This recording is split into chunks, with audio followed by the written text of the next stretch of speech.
Chaitanya Prabhu Nityananda Jayapataka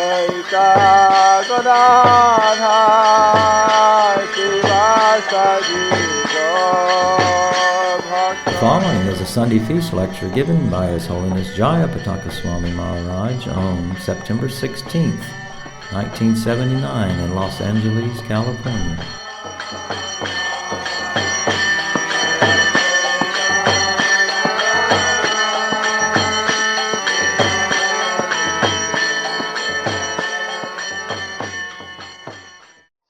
Krishna Chaitanya Prabhu Nityananda Sri Advaita Gadadhara Sri Vasari Gaur Bhakta Vrinda Hare Krishna Krishna Krishna Hare Hare Hare Ram Ram Ram Hare Hare Mukha karoti vachalang pangulangayate giringayat kripa tamahang bande Sri Gurung dinatarinang Paramananda Madhavam Sri Chaitanya Iswaram.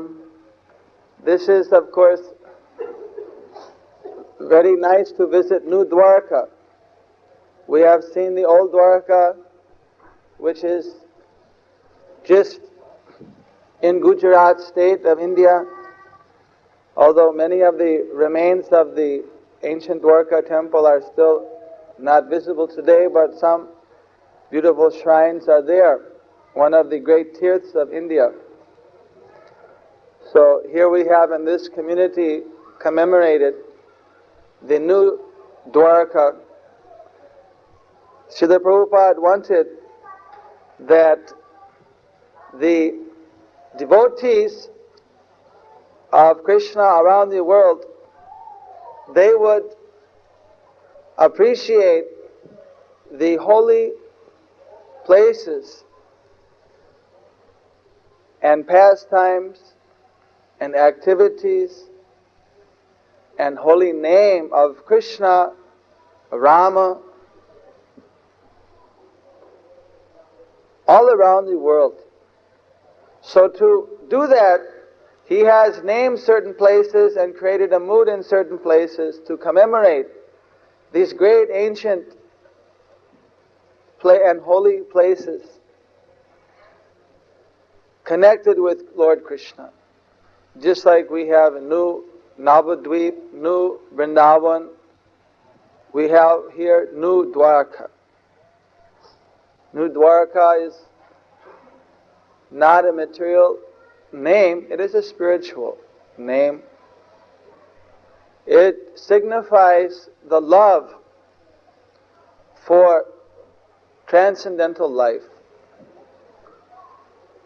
There is a difference between our material life, which of course we are all immersed in, and transcendental life.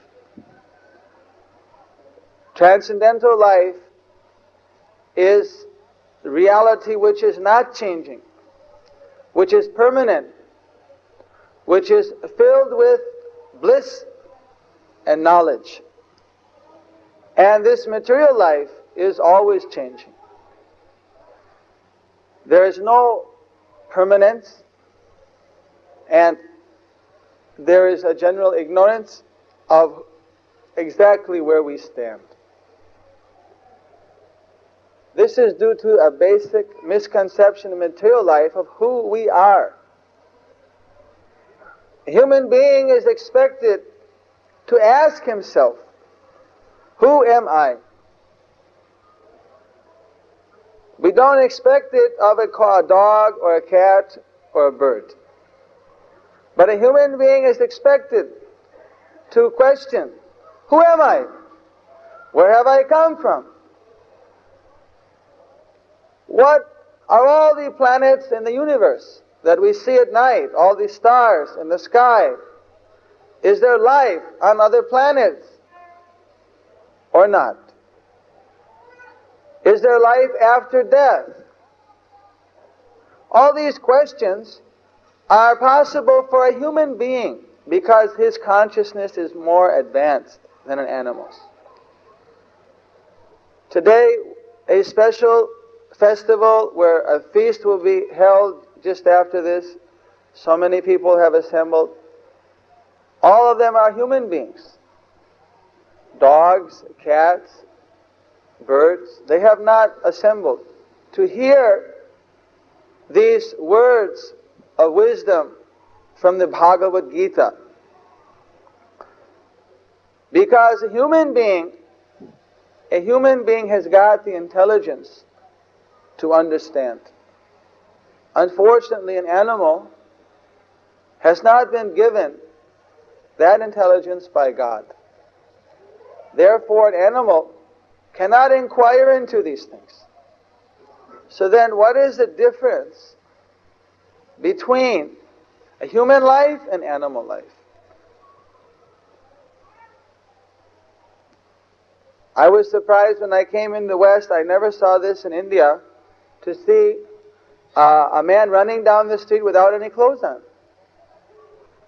And then I asked someone, what is he doing? And they said, well, he's obtained a form of liberation. He's running down the street naked. Now he feels that he is free. He is able to go just like any animal, dog or cat, down the street. And I was quite puzzled. 12 years ago, we didn't see this in America. And I hadn't seen it at all in India. There, everybody wears clothes. And they are explaining in this way that they feel that the animals are really free. So if we can be, animals don't have to wear clothes, so why don't we be free like an animal? Of course, the desire to be free, the desire to have complete freedom from all kind of difficulties and material limitations, naturally is a desire of the soul. Every soul is desiring the free light of the spiritual sky. But I doubt, you see, that these people have really studied what is the real way to obtain that freedom. An animal, imitating an animal, is not really freedom. An animal is not a free person. He is simply bound by his nature. When one is a dog, even if we set him up on a very big chair, give him a king's robe, give him a king's crown, give him a king's meal, then if we take one shoe and throw, ruff, ruff, ruff, ruff, he'll go and chase. He can't go against his nature. In the same way, all the animals are following their nature. If we have a stoplight, red, green, when it's a red light, all the cars stop. When it's a green, they go. If we go against the red light, what will happen? We'll get a ticket. This is because we're human beings, we have some responsibility. If a dog goes across the no walk, does he get a ticket? No. Because he is not responsible. So the difference between an animal life and a human life is an animal has no responsibility. He has got no intelligence to understand what is the meaning of life. Therefore, he simply follows his nature. But human being, he's not meant to follow the animals. He's meant to understand what is the whole universe about. What is life all about? Is there a creator? Is there a supreme Lord? These things everyone knows who studies the Bhagavad Gita. That this world is created by God, by Krishna. Krishna, God, has so many different names, but the Supreme Being is one person, but He has got so many names. Nam nama kari bahudani sarva shakti statarpita niyamita smarane nakala. There's so many names. So some people, they try to understand, but it describes in the Bhagavad Gita, Bahunam janmanam ante ganavang mang prabhadyante vasudeva sarvamiti sa mahatma sadullabha. that it will take such a person many, many births. After many births of trying to find the truth, he'll realize that Vasudeva, Krishna is everything. Ultimately, one absolute truth is there. You see, so this is a shortcut. This process of Krishna consciousness is a shortcut. It avoids millions and thousands and hundreds and dozens of births, of repeated birth and death, to find out what is the truth. That actually we're not this body. We are not the mind. We are this living energy which is spread out, which is spreading consciousness throughout this body and causing this body to be a living body. When the living force leaves the body, then this body is simply a useless piece of meat, blood, intestine, skin, bone, marrow. When someone dies, then the relatives all come together and cry that, oh, grandfather has died. He has gone away. And they're crying, he has gone away, he has gone away. So who is gone? Who has gone? There is his head, there is his hair, there is his hands, there are his feet, there is his skin. Everything is there, but we are saying he is gone. So who is the he? That we are saying, oh grandfather, oh loved one, oh husband, oh Bill, oh Mike, oh Gopal, Das. Who is that person? We are taking this body. It's just like when you see the president driving down the street, you see his car with a flag on the front. President of USA. But all the windows are dark, you can't see inside. But you see, there's the car, that's the president. So you're seeing the body. Oh, there is Mr. Jones. There is Mr. Parekh. There's Mr. Agarwal. There's Mr. Schweitz. But you don't see the person. That's our fault. We don't see the real person. We're simply seeing this body. After 5 years, it'll be a different body. Does that mean he's no longer my friend? The body is always changing. But if our friendship is there, see, that does not change. Necessarily. You see. So actually, according to the Gita, Dehinosmin jata dehe komarang jovanam jara dehantara prapti dirastatti namuyati, that we are changing so many bodies in this life. Little baby is crying there. He's got such a small body. After 10 years, he'll be so big. Another 10 years, he'll be so big. After another 10 years, he'll have kids this big. Then after another 10 years, he'll have kids this big. Then after another 10 years, they'll have kids that big. Then he'll be, again, crouched down, because he'll be 60, 70. So he's already changed so many bodies. According to the scientists, after every 7 years, they say all these cells change in the body. So how is it that we are still saying this is the same person? Because we are not changing. We are the living spirit, soul, or spirit being, or living energy, which is giving the whole consciousness to this body. That is known in the Vedas as Atma, or Jivatma. And Krishna, he is known as Bhagavan, or Paramatma, the super soul, the personality of Godhead. Because he doesn't forget past, present, or future, but we forget. We forget what is our previous birth. We forget what is the birth before that. But just as we've changed our body so many times in this life, the same living force in the body is changed. Every 7 years, scientists say it's changing. We say it's changing every moment. Because a little bit of change is going on constantly. So we are the same being. But the body is always changing. So at the time, what is death? Death is nothing to fear. At the time of death, that means this vehicle, this machine is no longer suitable to ride in. So now we have to take a new machine. We get a new birth. So those who know the Vedas, the Vedic literatures of India, they know that according to one karma, he'll suffer and enjoy in the next life. Sometimes we're walking down the street and suddenly a dog may bite us or someone may run us over with a car. We didn't do anyone any harm at that particular moment. Why are we forced to suffer this? Suddenly we get ill.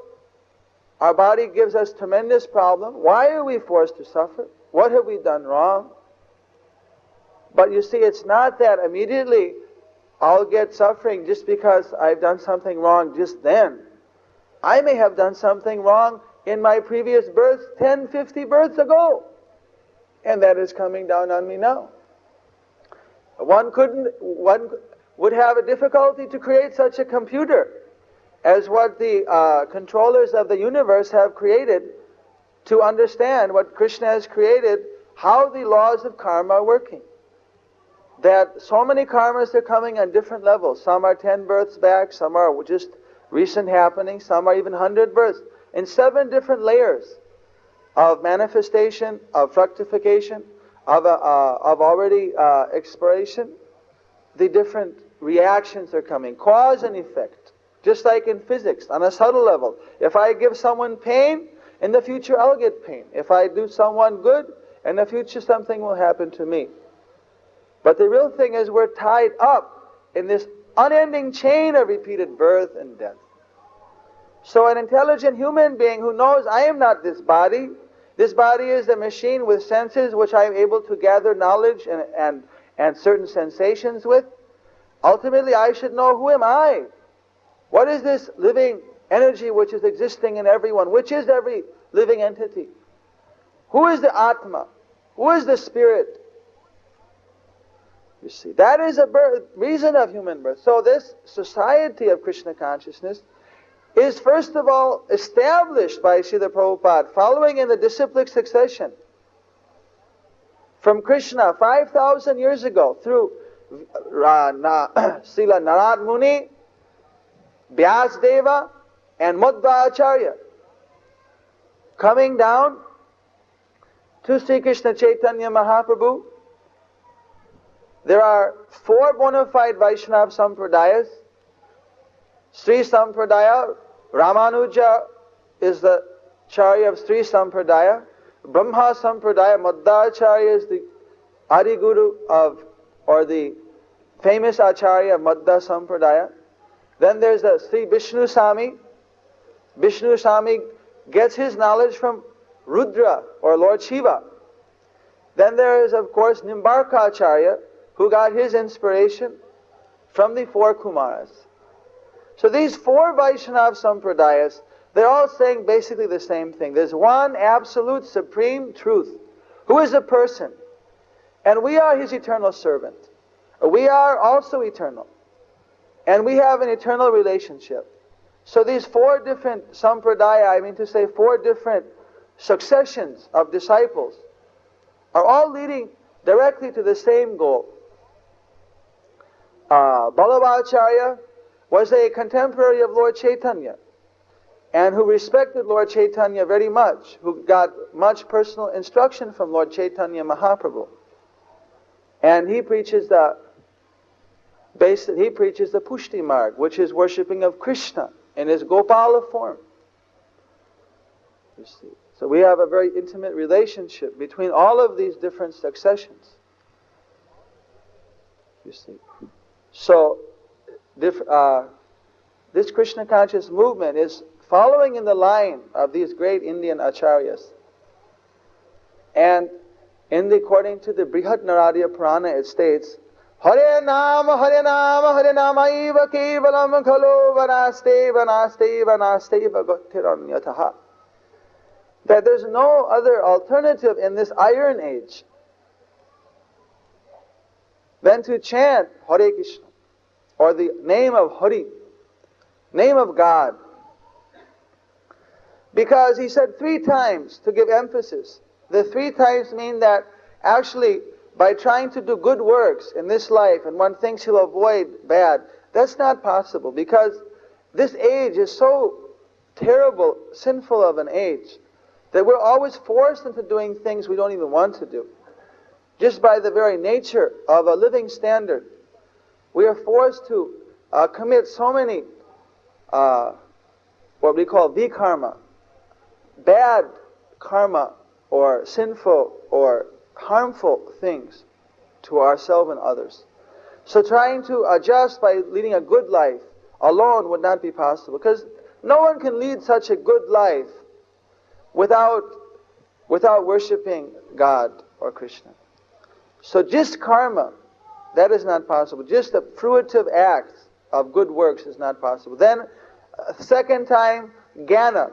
Simply to study great books of wisdom is not sufficient, because there's no purification of the heart. And who has the patience to sit for hours and days and weeks and months and years and study ancient books of wisdom without doing anything else, which is really what the path of knowledge, speculative knowledge or jnana, is all about. The third time, Harinama, Harinama, Harinamayava, is, we say in Sanskrit, when things are mentioned 3 times, this is just like you say, don't do it, whatever you do, don't do it. You see, we say that means it's very emphatic. So the third time is emphatic that there's another process known as mystic yoga, where people practice the process of yoga and get yogic siddhi. Yogic siddhi is where one can levitate himself, he can travel anywhere in the universe, he can obtain anything, he can make himself small as an atom, big as a mountain. He can read someone's mind, he can control others' minds, he can do so many wonderful things. He can just reach his hand up and produce a rasgulla or a sweetmeat, and here, take. Whoop!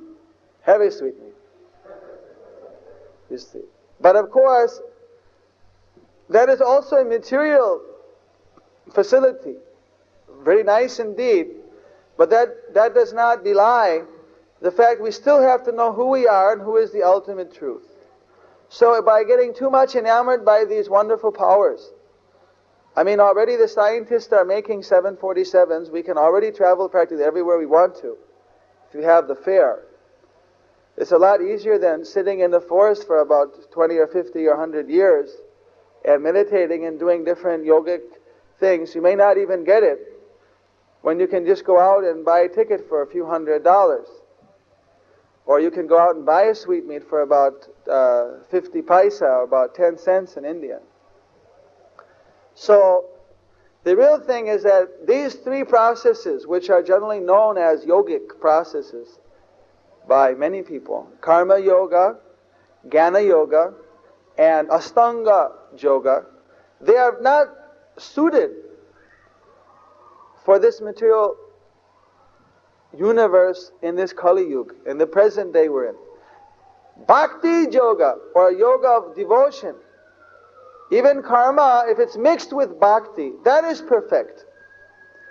I'm doing my work to please the Lord, and I'm giving the fruits. If I just give in charity, that's called karma, good works. But if I give to Krishna, that is called karma yoga. That is called transcendental, because I'm connecting myself with the Lord.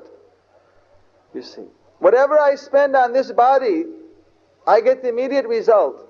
I buy some food, I eat it. But this body is not going to be here forever. When this body is gone, then we have to again take another body. So one can make progress and get a better body, or he can make regression and even get an animal body, or he can make absolute progress and get completely out of birth and death and get a spiritual body which is our own. He can become a fully transcendentally situated spirit soul, free from birth and death. This is known as the perfection or Mahasamadhi, the Param Siddhi, the perfection of all yogic practice. So this bhakti yoga is the process whereby one can easily obtain that. The idea is that one focuses his mind 24 hours a day on the Lord by chanting His holy name. Hare Krishna, Krishna Krishna, Hare Hare, Hare Ram, Ram Ram, Hare Hare. By worshipping the deity. You see, just like here, they have established Nitai Gaur, Rukmini Dwarkadish, Jagannath, Subhadra, Balaram, deities. This is Krishna himself. These are not idols. We're not idol worshippers. According to the Vedas, they have given a description, what does God and His great devotees look like?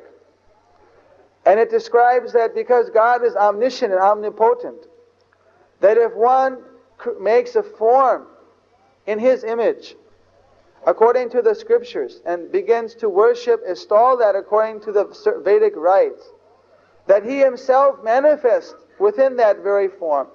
He is personally present. That's much different if I just say make an image of a cow or of anything and say, all right, this is God and worship. That's idolism. You see, that is not allowed. I cannot do by my imagination. But actually, God or Krishna, He's a person. He's got a form. He's got His friends. He's got His loved ones. He loves all of you. He loves all of us. Because we are His children, but we have simply turned our face from Him. Therefore we are suffering in this material world. And when we turn our face back to Krishna, then everything is illuminated. So these deities, they are Krishna Himself. Because we don't have the pure vision to see Him. So He has taken a vision in what appears to be a marble form or a wooden form, but He is actually present. So many devotees, they worship, and they can feel the presence of Krishna. This is all authorized by the scriptures. This is not something we've concocted. This is practiced all over India, all over the world. In every Hindu's home, one can find a picture or a deity of the Lord, Krishna or Ram or some deity. Krishna is the supreme of all the deities. There are so many demigods, like Shiva, Durga. They are all worshipable. We worship all of them. But they are known as, just like Lord Shiva known as Vaishnavanam Jata Sambhu. He's the greatest Vaishnava. He's the greatest devotee. Although He Himself is the great controller, He can give so many facilities. But He is also a devotee of Krishna. So all these things are great secrets which are revealed in the Bhagavad Gita and in the Srimad Bhagavat and in the different Vedic scriptures. So, just like here is being practiced the secret of worshipping the Lord, this is a process known as Archana. It's a process of yoga, part of the bhakti yoga system. This can be practiced in everyone's home. They can have a small deity of Krishna and worship with incense, offer a little fruit, a flower, water, chant Hare Krishna. And the whole house, you see, they can all get together. This creates a united family. Once a week, if the whole family gets together, chants before the deities, Hare Krishna, takes a little sweet meat and fruit, prasad. You see, we place the food before Krishna and chant, then we take that. That is considered to be sanctified foodstuff. The feast that is served here is all offered food. This is sanctified. By taking that food, one becomes purified. So we'd like that every household should have these deities of Krishna, small deities or big, according to one's ability, husband and wife. They should worship, and thus their relationship, Krishna is brought in their house, just like one of their children, you see, just like one of their own family members.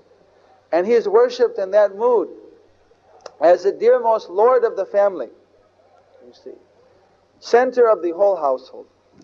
So that is called a Krishna conscious house, and it becomes protected from all dangers by Krishna. If there are any dangers, just like the Pandavas, the great devotees in the Mahabharata, there's so many dangers, but they were saved by every step by Krishna. So when we take the shelter of Krishna, we become protected. So this is known as the practice of bhakti yoga, or a practice of devotional service, the yoga of love. We learn to give our mind, our speech, and our body in service to Krishna. It's very wonderful. So wonderful to give in love to Krishna. Because we are, of course, His part and parcel. He is the supreme, absolute whole. He is everything. We are His atomic portion. When we give something to Him, we become automatically pleased. You see, just like when I feed, when we're going to eat tonight, when I put the food in my mouth and it goes to my stomach, you see, my hand also gets the nourishment.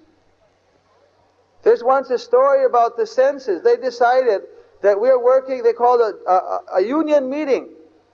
There's so many union strikes nowadays, especially in Bengal and India. Many union strikes nowadays, also all over the world. So the senses, they formed a union. And the hands, the legs, the tongue, the eyes, ears, they all got together and had a meeting. And they decided, we're working so hard day and night, giving all the food to the stomach. Now that stomach doesn't do anything. It simply sits there and digests the food and enjoys. We're walking, we're lifting, we're chewing, we're seeing, we're doing all the work. And simply He's getting all the enjoyment. Now we're going to go on strike. Enough of this. Slavery for this stomach. So they all went on strike. Jindabad, Jindabad. We will overcome. See, for their rights. That why should we simply feed this stomach? He doesn't do a darn thing. Just simply sits there, getting all the food. So they went on a big strike. Well, after about 3-4 days, the hands are all fatigued, the legs were tired out, they couldn't walk anymore, the eyes were getting heavy, and everyone was getting just about worn out. Well, they called an emergency meeting. All right, all the senses, get together. They all got together. Listen, this isn't working. We're getting weak. We better stop this strike and feed the stomach again. So then they all went, they said, all right, stomach, forgive us. Then they fed the stomach, and from the stomach again, all the senses became nourished. So just like that, you see, we're all part of Krishna. He is the Supreme Being, we are His atomic particles. You see. So when we are serving Him, He is like the stomach, we're all happy. As soon as a devotee does a little something, chants, takes a little prasad, a little transcendental food stuff, maybe comes in and sweeps the floor, or gives something to Krishna, immediately he can feel a little goodness. He can feel a little transcendental happiness. You see, this is natural. And if one can give, you see, his whole life, well, that is the most wonderful experience. You see. But of course, everyone may not in a day be able to make such a sacrifice. Whatever one can, you see, use in the service of Krishna, that increases his influence and his transcendental experience of who he is, to really reach that spiritual realm. You see. Therefore Krishna said, Sarva dharman parityajya mamekam saranam bhaja aham tang sarva papebhyo mokshami mahsucha. You surrender to me, I'll give you all protection. I'll protect you from all type of bad karma, of sinful reaction. You see, otherwise who is going to protect us? You see, there's a story about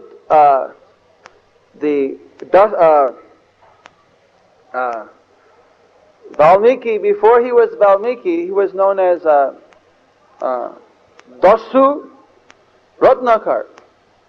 Dasu means armed robber, dacoit, we say in India. This is armed robber.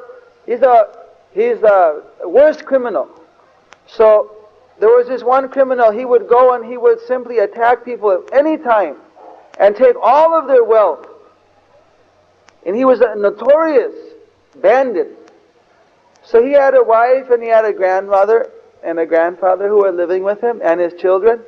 And he was stealing and robbing and getting the wealth and bringing home to his family.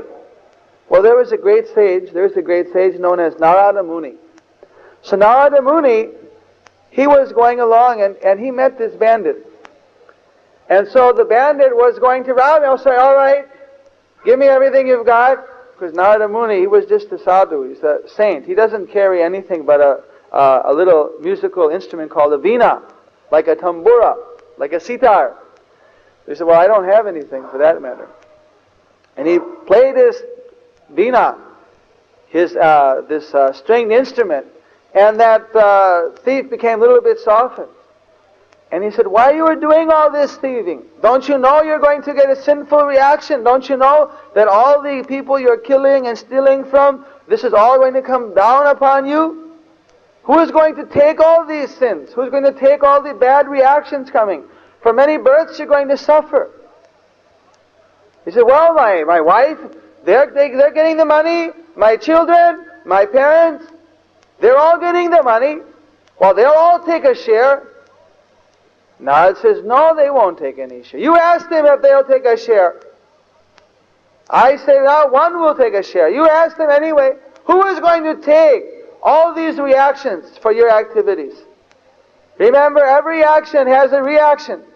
And he showed the laws of karma. We could see that for what I've done, every person I've killed in a future birth, I will be killed. He became very frightened.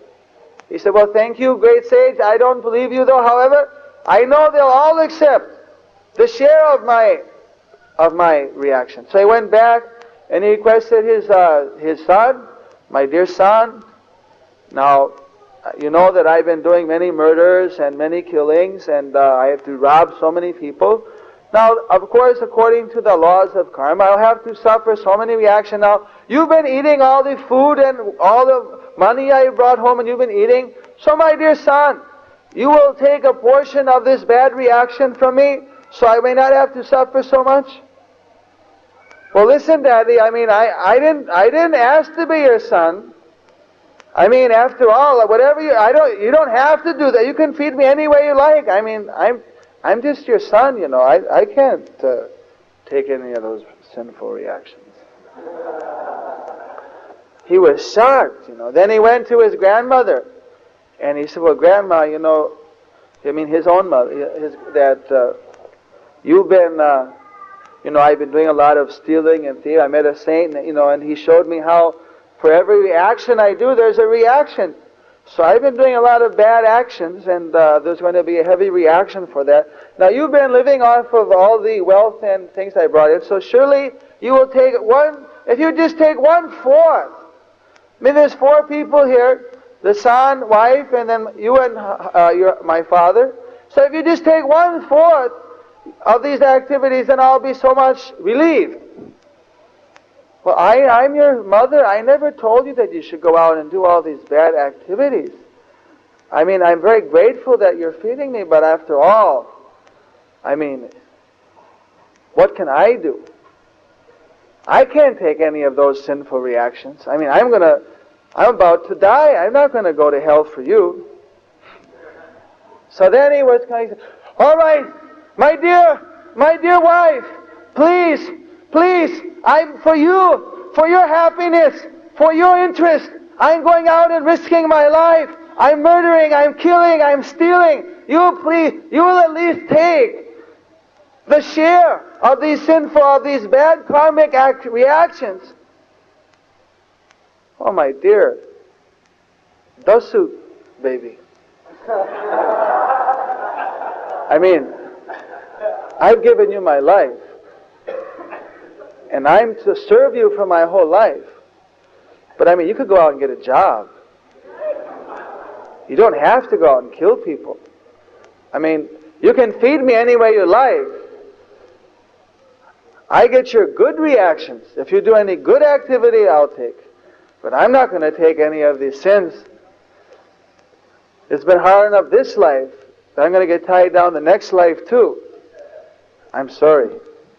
So he was crushed. I mean, everyone had refused to accept rotting, and so many getting killed so many times, like for all the people he had murdered. So he went back to the great saint and said, everything you said was correct. No one would take a share of my bad activities.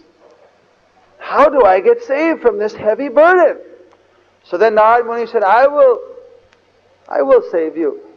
But then you have to stop doing all these bad activities, and I have the process for you to purify yourself. So, well, I can stop. I'll stop doing all these murder that I'll definitely stop. So, all right, you should chant the name Krishna. You should chant the name Ram. I can't chant those names of God. I'm too much a violent, sinful person. I can't chant those kind of names. You got to give me something like murder, kill, smash, destroy, something nice. I can get into that. So then, Narada Muni, he said, all right, so you chant Mara, Mara, Mara, Mara, Mara, Mara, Mara, Mara. You chant Mara.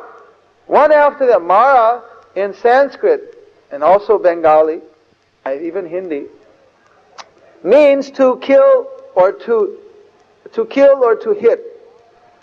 But when one says Mara, Mara, Mara, Mara, Mara, Rama, it comes out Rama, Rama, Rama. When one says one after the other. So in this way he simply sat there chanting Mara, Mara, Mara, Rama, Rama, Rama, Rama, Rama, Rama, Rama, Rama, Mara, Mara, Mara, Mara, Mara. And so by chanting like that, he became fully purified from all the bad reactions. You see. So, you see, like that, we're doing so many activities, we don't know what is the reactions. Therefore, we have to get some teaching.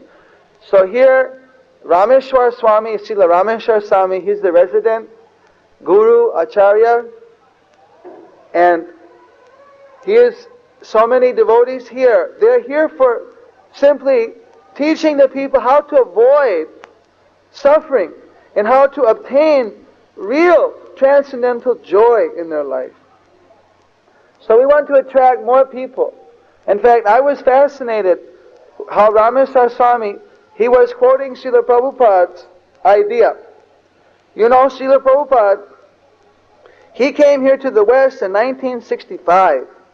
And when he came here, he didn't come here begging. You know, so many, even the Indian government used to come in those days and beg for aid. But Prabhupada, he didn't come here begging. He came here giving. He gave us the Gita, Bhagavad Gita. He gave us this wonderful Indian culture and transcendental knowledge and happiness, transcendental joy, to make our lives full. You see. So when he came here, he could see that in the West there's no dearth of material affluence, but there's nothing spiritual about it. Therefore people are frustrated, they're unhappy, they're unprotected by Krishna. You see, while he, of course, coming from India, there's to some extent, there's a shortage of technology, there's a shortage of finance, but there's no dearth of culture, no dearth of spiritual wisdom in the Vedic literatures like Bhagavad Gita. So Prabhupada, he would instruct us that we should understand the philosophy of the layman and the blind man. This is known in Sanskrit as Angopango Darshan. Andho means blind, and Pango means crippled. So if there are two people, one is a blind man, he cannot get around because he can't see. And one is a cripple, he can't get around because he can't walk. You see, so if the blind man is very healthy and stout, he lifts the cripple on his back. And the cripple can see, so he says, you go left, you go right, you go left, you go this way. So together, they make a very good team. So Prabhupada said it's like that. In the West here, I find it wonderful. You see, technology, wonderful affluence. The people are beautiful. Everything is there. But there's no culture. There's no spiritual vision. Therefore, it's like the blind leading the blind. They're simply going. You see, they create beautiful city, but they create smog. They don't have any solution. You see, because everything is based simply on material vision. If there's spiritual vision, one can avoid all these things. So his teaching was there has to be not only the material vision. But there has to be spiritual vision. So there has to be cooperation. So he said there should be, Prabhupada described, which Rameswar Swami was just mentioned to me yesterday, how he had conceived of this. Material technology of the West, being the blind man, but very stout and strong, and the spiritual vision of India, you see, joining together. There you have the perfect match. You see, in the Western countries, Indian culture should be utilized. And together, everything has to be a pair, you see. Then it's perfect. So he made this scheme for the full renovation and reconstruction of this Los Angeles temple, to make it the biggest cultural center in, if not in United States, at least in California and Los Angeles. This in the back here, this is the model of that complete reconstruction and, what shall we call it, renovation and development of this center. This building here, these buildings here, with restaurant, boutique, museum, and cultural center, community centers, wedding centers, the temple, everything, all in one. So this is a very beautiful and ambitious project. So he was telling me how this is the application of that Andupanga philosophy, using the Western affluence and using the Indian culture together, you see. With the Indian culture, then people can get, with the spiritual culture, they can get real meaning in their life. So of course this is a good chance for everyone to take an active part in developing this community. You see, I was recently in London, and there the whole community, all the friends of the temple, they are all very active there in building a community. And some very nice developments are taking place. So now I see that in Los Angeles a similar type of development is going to take place. So if all the friends of the temple take an active part to see this be a success, that will certainly be a transcendental form of bhakti yoga. This will be the perfection of karma yoga, to do something to help this.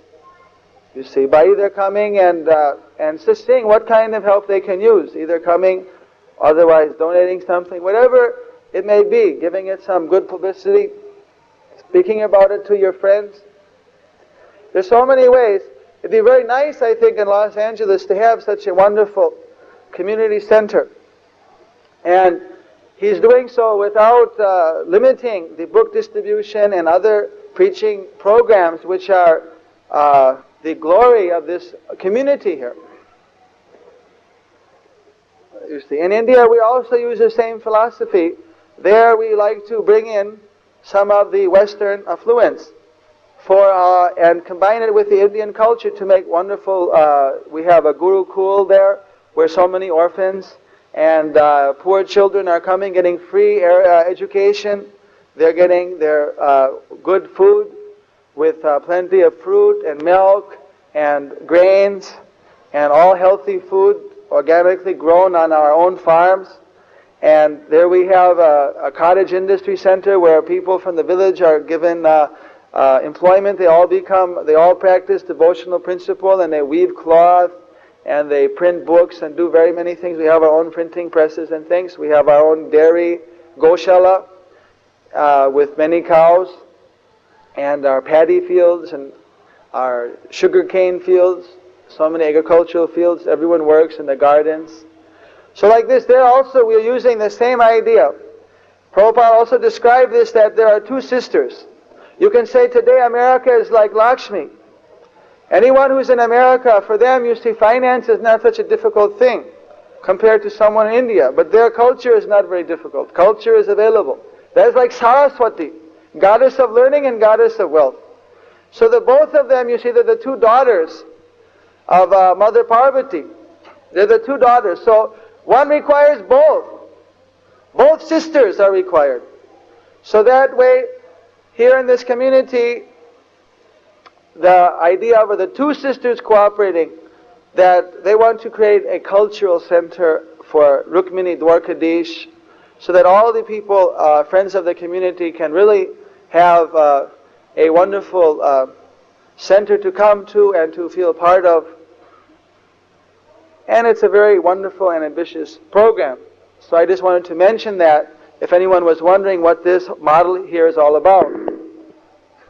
Now I think it's just about time for you all to take the prasadam feast, which is waiting. You don't want the prasad to get cold. But there'll be a little time for anyone to ask questions. I'd just like to repeat again that this temple is made simply so people can learn the art to practice in their own home. You see, come here for a while and be trained, or someone will go to your home and help how to establish a little center in your own house, how you can chant Hare Krishna in the park, anywhere. This is a great science of the self, science of the Supreme Self. You see, everything is very clearly given in the Bhagavad Gita, the great song of God, famous song of Krishna. It's a very scientifically and logically written, simply spoken by Krishna himself. About 5,076 years ago, he spoke that. So it's available here. So many literatures available. We request everyone should go into it. If you're going on a trip, please stop by. I'm generally speaking either at Sri Mayapur, the birthplace of Lord Chaitanya, about 70 miles north of Calcutta, a 2-hour drive. And otherwise in Vrindavan, we have a very nice center. Just Vrindavan is just by the birthplace of Krishna in Mathura. That is the place where Krishna lived his whole younger life and had so many wonderful activities. It's worshipped by all the devotees all over the world, devotees of Krishna. Or if you're going through Bombay, then you can stop by our Bombay Cultural Center right near the airport in Juhu. A very wonderful center. So many, this Janmashtami festival, the birthday of Krishna, over 500,000 people attended that festival. It was it's the cultural center of Bombay today. Biggest festivals are held there. And many of the great dancers and Vaishnav performers have gone there and sang and danced and performed. So anyway, whether you come for a visit to India, you're always welcome to stop in. And although I'm usually in the villages doing work with the people in the villages, you can generally see me at Sri Mayapur. We were very much honored that Srila Rameshwar Swami, he has promised to visit India for Prabhupada's disappearance celebration in Govardhan Puja in the latter part of October, his health and Krishna permitting, and if you all spare him. So we're very anxious to have his association there in India. And if any of you ever like to go for a trip, please ask the temple here how to get around and visit all of the centers. There's guest houses and nice facilities. You can have a nice visit of India. If you have any friends in India, you can always write to them and tell them to get connected with our center. Try to increase the community. Let's make a very good cooperation according to Prabhupada's desires and awaken the people to their real spiritual heritage of transcendental joy and bliss and knowledge, which is given to us in the Bhagavad Gita for everyone's benefit. Thank you very much. Are there any questions you'd like to ask? All right.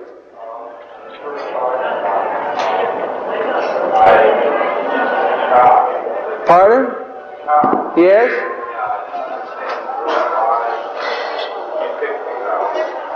Why did Krishna pick the cow?